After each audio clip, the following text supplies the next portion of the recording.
Vous avez été séduit par la nouvelle Puma Ultra, mais vous n'avez pas spécialement envie de mettre 200 € dans une paire de chaussures. Alors c'est pour ça qu'aujourd'hui, après vous avoir présenté et testé la Puma Ultra 1.1, on s'attarde à toute la gamme de cette Puma Ultra.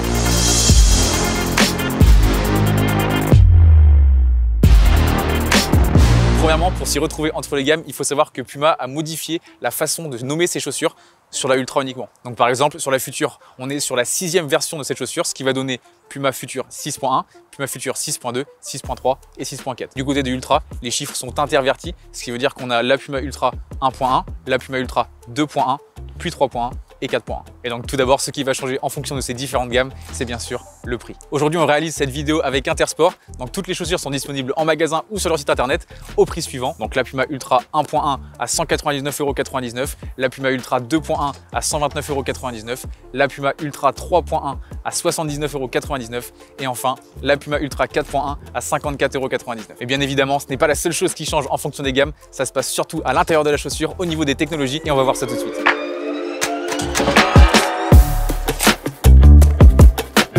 Je commence avec une rapide représentation de la Puma Ultra 1.1 pour ceux qui n'avaient pas vu la précédente vidéo test de cette chaussure. Donc on est sur une chaussure ultra légère, c'est vraiment l'argument numéro 1 mis en avant par Puma. Quelque chose rendu possible grâce à la tige tissée ultra légère Matrix Evo, composée de fibres de carbone et de Kevlar pour un maintien optimal et surtout une durabilité accrue de la chaussure. Le Kevlar est un matériau très résistant et ça va permettre à la chaussure de garder sa forme originale et de moins se détendre au fur et à mesure du temps. Ensuite, toujours au niveau du revêtement, on a la technologie Grip Control Pro qui va garantir une bonne accroche du ballon sur la chaussure. C'est vraiment agréable et c'est vraiment efficace. On sent rien qu'en passant la main sur la chaussure, elle devient légèrement collante quand on le repasse plusieurs fois. Du grip que l'on retrouve également à l'intérieur de la chaussure, sur la semelle intérieure pour être plus précis, avec la technologie Nano Grip. Encore une fois, c'est une très belle nouveauté sur cette Puma Ultra. J'ai vraiment eu l'impression de ne faire qu'un avec ma chaussure, comme je ne l'avais jamais autant ressenti avec une autre chaussure. Le pied est littéralement collé sur cette semelle et la chaussure nous accompagne à chacun de nos mouvements. C'est très agréable et c'est encore un bon point pour cette Puma Ultra. Et enfin, je vais terminer avec la semelle Speed Unit, inspirée des pointes d'athlète qui permet de vous aider dans les accélérations, notamment grâce au crampon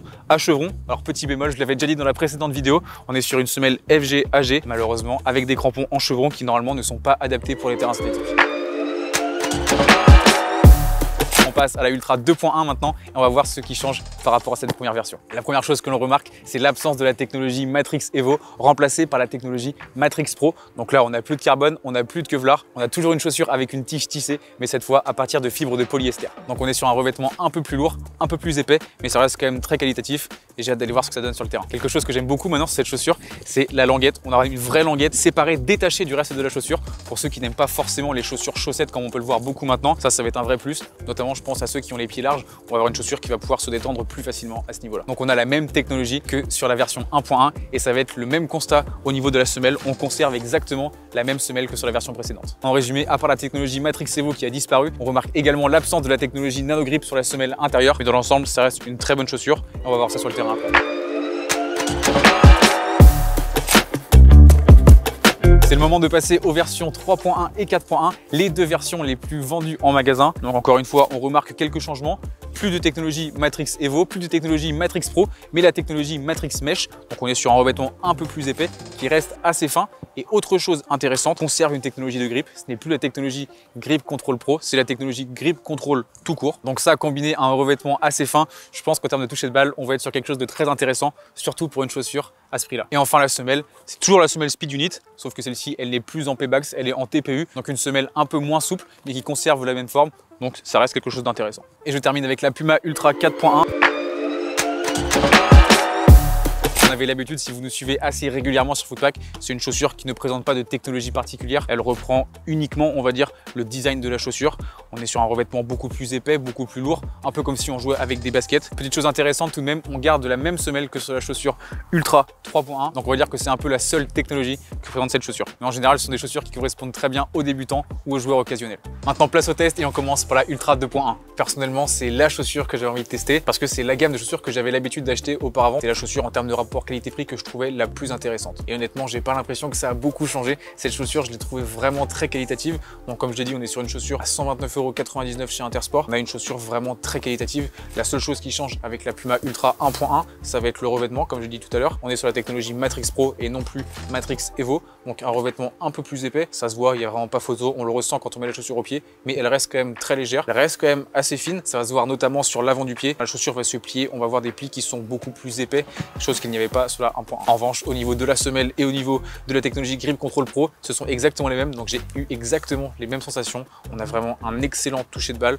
On a une semelle très réactive, très souple. Et dernier élément dont je vais vous parler, c'est cette languette un peu vintage. On n'a plus l'habitude d'en voir des languettes comme ça. On est plus sur des chaussures chaussettes, comme je vous l'ai dit tout à l'heure dans la présentation. Et c'est vraiment agréable. Moi, j'aime beaucoup ce type de languette là. Ça permet d'avoir plus d'espace sur le pied. La chaussure va plus s'ouvrir et s'adapter au pied large. C'est tout pour la 2.1. Maintenant, on va passer à la 3.1. J'ai été très agréablement surpris par cette chaussure, par sa qualité. C'est une chaussure à 79,99 € et honnêtement, j'ai eu l'impression de me sentir comme dans un chausson, vraiment très confortable, surtout pour une chaussure à ce prix-là. On a une tige qui s'adapte presque parfaitement à la forme du pied, juste un petit peu plus de relâchement à l'avant du pied. Elle va être moins fitée, moins collée au pied, mais sinon sur tout le reste de la chaussure, on a vraiment cette sensation d'être collé et d'être unifié à celle-ci. Pour ce qui est de la semelle qui est différente des deux premières versions, là on est sur une semelle en TPU, plus sur une semelle en Pebax, donc forcément elle est un peu plus rigide, mais ça reste une semelle quand même très qualitative. J'ai pas ressenti de grosses différences. Je voulais également vous parler de la chaussette que j'ai trouvé très intéressante. Habituellement, c'est les chaussures de ce prix-là. Les chaussettes ne sont pas très qualitatives, ne sont pas très fitées, elles vont être un peu plus relâchées. Là, c'est pas du tout le cas. On a une chaussette qui vient vraiment faire le prolongement naturel de la chaussure sur le pied,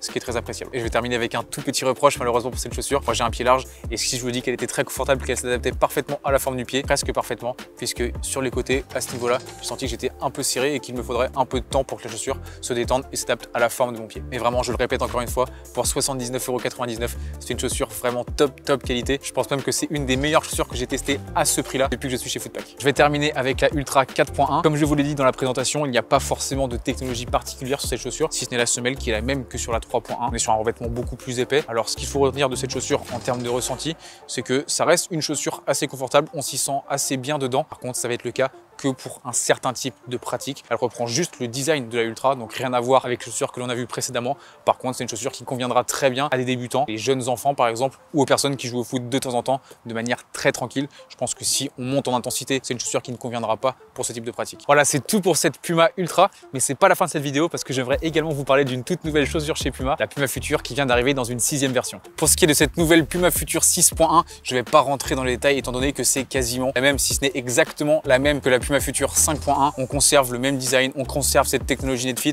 ce grip qui était vraiment très intéressant. Si vous voulez vraiment plus d'informations sur cette version 1, je vous mets le lien juste ici. On l'avait testé à Barcelone, on avait rencontré Antoine Griezmann. C'est vraiment une superbe expérience et c'était une super chaussure. Je l'avais adoré, notamment grâce à son chausson assez large sur l'avant du pied qui permet de très bien s'adapter aux personnes qui, comme moi, ont un pied large. Pour ce qui est des autres gammes, je vais directement passer à la 3 et la 4 qui sont, encore une fois, je le répète, les deux versions les plus vendues, les plus commercialisées. À commencer par la 3. Et il y a quelque chose qui m'a marqué, c'est que autant on retrouve beaucoup de différences entre la Puma Future 6.1 et la Puma Ultra 1.1. En revanche, on va trouver beaucoup moins de différences dans le ressenti, j'entends, entre la Puma Future 6.3 et la Puma Ultra 1.1. Dans le ressenti, ça va être assez similaire. En revanche, par contre, dans le design, on a quand même les particularités de la Puma Future, notamment au NetFit. Ça va être une différence même au niveau du ressenti, c'est-à-dire qu'on va pouvoir adapter le lassage de manière différente. Pour ce qui est du toucher et du confort, on va être sur quelque chose d'assez similaire et c'est pas quelque chose de négatif. Comme je vous l'avais dit, la Puma Ultra 1.3 est une chaussure que j'ai adorée. On passe maintenant à la 4. Donc là, on est sur une chaussure qui, j'ai l'impression, est peut-être un peu plus développée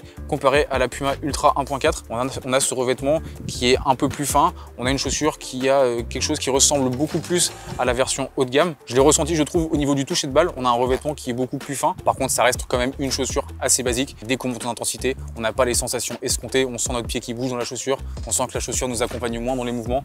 Donc ça va être un peu plus délicat de jouer à haute intensité. Voilà, on arrive déjà à la fin de cette vidéo. Bien évidemment, toutes les paires qui y ont été présentées sont disponibles chez Intersport. Je vous mets le lien dans la description.